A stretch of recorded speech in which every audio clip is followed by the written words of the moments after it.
नमस्कार मंडळी, तर कशा आहात तुम्ही सर्वजण। तर आज आपण पाहणार आहोत साबुदाण्याची खिचडी। तुम्ही साहित्य तर बघतच आहात, पण शेंगदाण्याचा कूट आहे ते थोडा जाडसरच ठेवा। तर कढई ठेवून घेऊया गॅसवर। कढई थोडीशी तापली की त्यात टाकूया तेल। तेल काय मी जास्त नाही वापरत, 2 पळ्याच वापरते, छोट्या छोट्या तेलाच्या असतात ना तेच।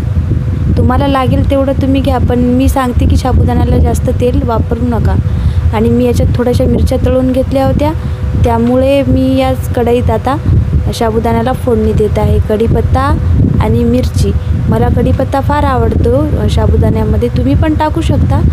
आणि मिरच्या हे मस्त लालसर होईपर्यंत आपल्याला भाजायच्या आहेत। आणि छान भाजून झाल्याच्या नंतर यात शेंगदाण्याचा कूट टाकायचा आहे। ती कूट पण थोडासा लालसर होईल एवढा आपल्याला भाजायचा आहे।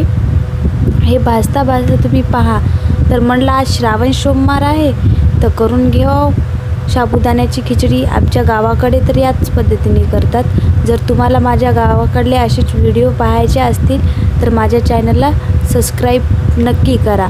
आणि शेंगदाण्याचा कूट छान भाजू द्यायचा आहे लालसर होईपर्यंत। आता तुम्ही माझ्या भाषेकडे नका जाऊ, कारण का मी गावात राहते, त्याच्यामुळे माझी भाषा हीच आहे आणि मी व्हिडिओसाठी माझी भाषा नाही बदलणार।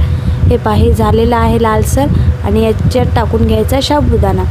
साबुदाणा असा मोकळा आणि लुसलुशीत होतो। याची मी एक टिप सांगते तुम्हाला, साबुदाणा लुसलुशीत होण्याचं एक कारणही आहे, कारण का साबुदाणा जेव्हा आपण भिजत घालतो तेव्हा पाणी थोडं कमी प्रमाणात ठेवायचं। पूर्णपणे साबुदाणा त्याच्यात बुडेल असं नाही ठेवायचं, थोडंसं कमी ठेवायचं। आणि चांगलं परतून घ्यायचं साबुदाण्याला छानसर।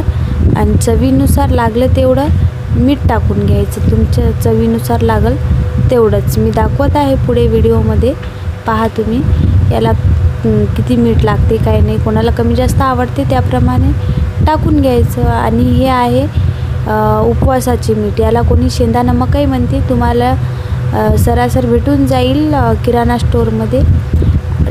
याला मस्त फिरून घ्यायचं छानसर। श्रावण सोमवारच्या उपवासासाठी तर हे खिचडी चांगलीच आहे। तुम्ही बटाटे पण याच्यात टाकू शकता, मी नाही टाकत कारण मला नाही आवडत। हे पहा कसा मोकळा आणि लुसलुशीत छान झालेला आहे। आणि हो, थोडंसं परतणं झाल्यावर याच्यावर झाकण ठेवून घ्यायचं, म्हणजे हे छान वाफाळेल। वाफाळल्याच्या नंतर याला छान चव लागेल। आणि पहा मी झाकण काढून घेतलं आणि थोडं फिरवत आहे। याला जास्त फिरवायचं नाही, थोडं थोडं फिरवायचं, पण मी थोडं जास्तच फिरवते कारण मला भीती वाटते करपण्याची म्हणून। तर हे पहा तयार आहे आपला साबुदाणा खिचडी।